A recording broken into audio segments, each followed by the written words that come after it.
So, బెనెడిక్ట్స్ reagent వచ్చేసి మనకి blue colour ఉంది.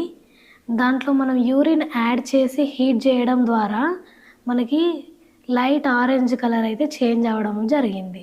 అంటే షుగర్ పేషెంట్ ఈ యూరిన్‌లో అనేది షుగర్ ఉంది అని అర్థం దీనికి.